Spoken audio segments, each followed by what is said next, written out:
a round of applause to you for checking out this podcast on searching for the holy grail of nutritious dog food. Hi there, I'm Jeannine Smith, canine educator and canine consultant for EduPups. And I'm sure many of you, like me, have been searching for healthy, nutritious, affordable dog food. So check out this podcast. It's time to polish the armor and brush your trusty steed to join me on the quest for the best food for your dogs.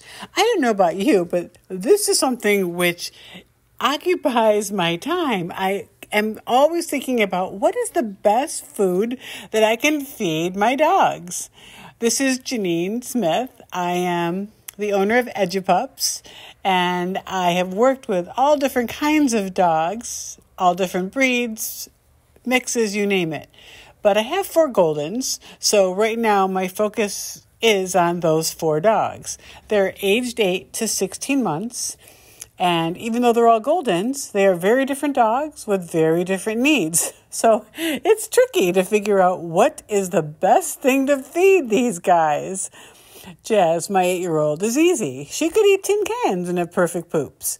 Kimmy, who is 4, if calm, can eat pretty much anything, if she's not stressed, except a particular puppy chow, which was recommended by vets, which made her literally sicker than a dog. Rosie is 3. She's always had a delicate digestive tract. But then again, she's a chomper. She eats nature. She chews bark, sticks, and grass. We did finally determine, though, she also appears to have an intolerance to seafood. Orvie, as a puppy, was on the same puppy chows as Mom, as were all of his litter mates.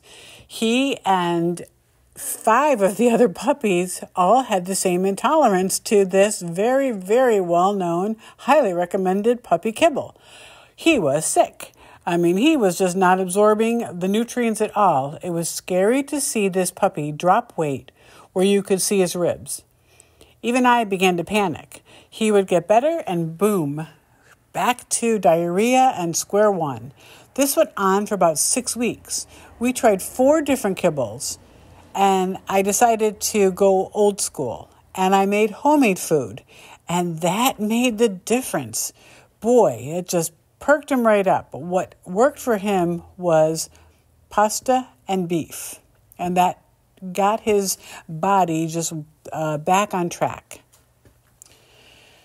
I really believe in my heart, and from looking at the research I've done with all different kinds of holistic vets, fresh food is the best. The less it's processed, just like for us, the more nutritious it is for our dogs. So I started making fresh food, but oh boy, for our 4 dogs, one being a pup who was chomping a lot of food and had some room to make up for, I was super busy. Just wasn't working. I have too many other things I want to do with my life, so I was stuck. If I had 1 dog, I would definitely make my homemade food. So I thought, well, maybe I could look at the top fresh food companies. There are some great ones out there, guys. I looked at ones that I could pick up locally or have delivered to my house. Some of them, like Farmer's Dog, are grain-free. I like them. And actually, Farmer's Dog would have been my top choice, except for the cost. It would have been a minimum of $1,400 for my 4 dogs. And there was no grain, which still makes me a little nervous for Goldens. And we'll talk a little bit more about that research, but I'd like to kind of hedge my bets and have a little bit of grain for the pups. I have tried all different kinds of kibble, and I have really looked at what are some of the best ones out there.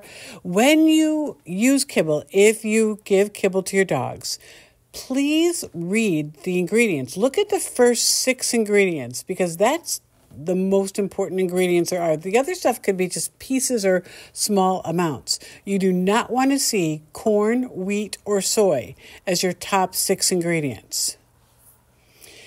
I had some that was like a wild prey diet. We're talking good stuff, all human grade, built in or baked in small amounts, etc., with grain. And I loved it. I felt I was doing something great for my dogs. It was great for Jazz and Kimmy. They loved it and they did very well with it. It was not a great fit for Orvie and Rosie. So the best doesn't mean anything if your dog can't tolerate it. That's really what you have to look at, is what works best for your dog. I definitely noticed a difference very quickly with the homemade food. Not only do they love it, they cannot eat it fast enough, but their fur is softer and glossier. Their eyes are clear. Their energy is increased. They have more kind of mental capacity. They are definitely healthier, livelier. Nutrition is big, my friends. So right now I'm making homemade food and I'm mixing it with what is called Spot and Tango's Unkibble. It looks sort of like kibble in the way that they're like pellets, processed food pellets, but they are made with a very, very low temperature to keep the nutritional health. And all the ingredients are from U.S. farms and whole food suppliers, human grade, carefully sourced. And I understand all the ingredients. All makes sense to me. My dogs love it. Their poops are near perfect. And again, I'm pleased with what they look like to me. Between the homemade food and the unkibble, very little itching. They look great. Now, I've got to tell you, it's not inexpensive. It's way more affordable than the fresh food. And Spot and Tango has a fresh food line as well. Customer service is very helpful, and I really am pleased with this product. I can send you a 50% off code. Just send an email to Jeannine at edupups.com. You could do a 2-week trial, and it's all guaranteed or money back. Luckily, though, my friends, research shows if you replace even a quarter of your processed dog food with wholesome fresh food, it makes a tremendous difference to the immune systems of your dogs. So even just a few tweaks will really help. One of the best purchases that I ever made was a dog scale. I do weigh my dogs about every 2 to 3 weeks. Goldens can pack on the pounds. Many retrievers live to eat. Research shows that just like human obesity in dogs leads to many health issues and drastically reduces life expectancy. Life expectancy is not only based on environment, but genetics. I mean, just like people, some dogs would live a long time on any type of kibble or table scraps, but I would like to up the odds for my fur babies. And the more I read about it, I find it so interesting that the dogs that are living 20 or 30 years, they do tend to have very natural lives. They tend to be exercising like crazy, running around in an area which is rural. Food is typically human grade or human food, and they have low stress. So just like people, they need exercise, they need good nutrition, and they need low stress. I'm always looking, though, can I improve their diet? I mean, what about what I'm putting in their homemade food? So I started with beef, pasta, and veggies. Then I started adding some different fruits. Then I went to quinoa. I've tried oatmeal. But now the more, again, I'm still researching, I'm still looking, I'm always on this quest for healthy food. So I'm keeping the beef because my dogs definitely do best on beef, which is considered a neutral protein. They do better on that than chicken or turkey. But I really want to ditch the pasta, the quinoa. I really am going to replace it with a healthier carb, pumpkin, squash, sweet potatoes.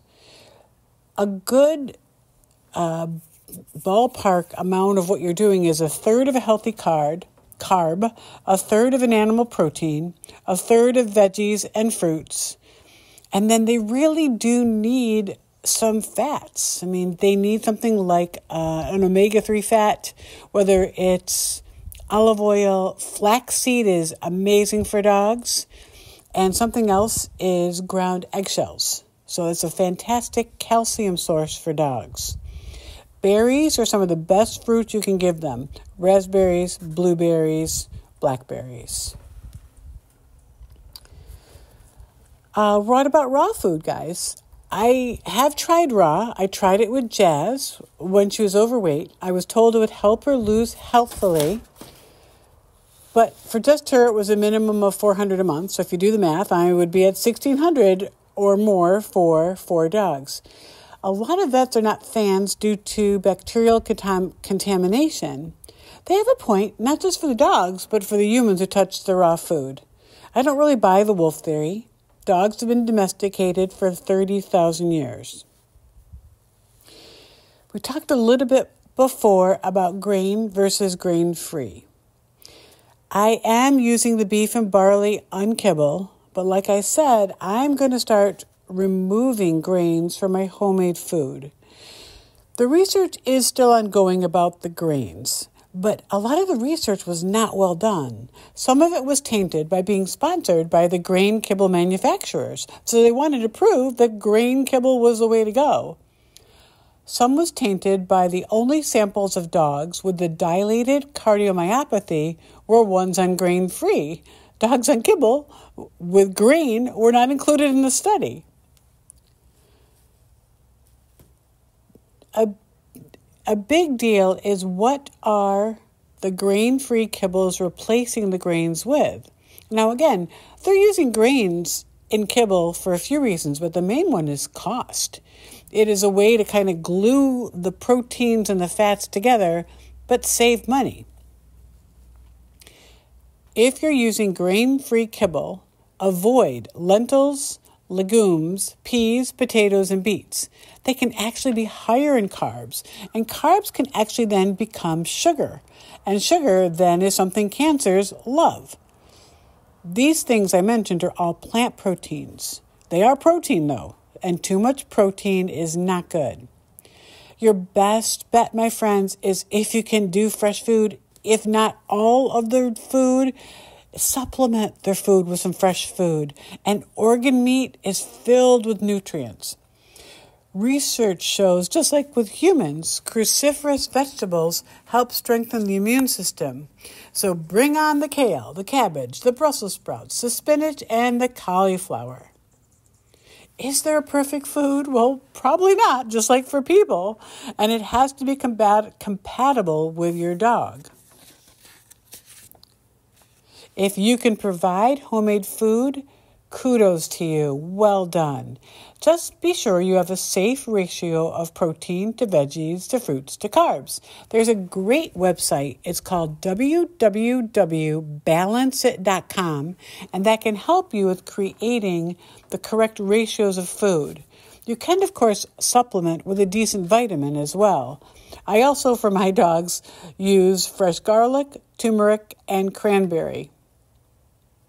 Organ meat is something they get every day, just a few pieces of freeze-dried liver.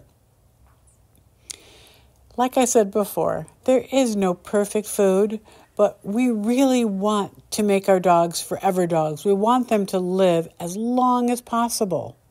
So we're going to try to do our best. Thank you for joining me in trying to slay the dragon and ensure our pets live their very best lives. A round of applause to you for checking out this podcast. I'm Jeannine Smith, canine educator and canine consultant for EduPups. Paws up to you. Woof, woof.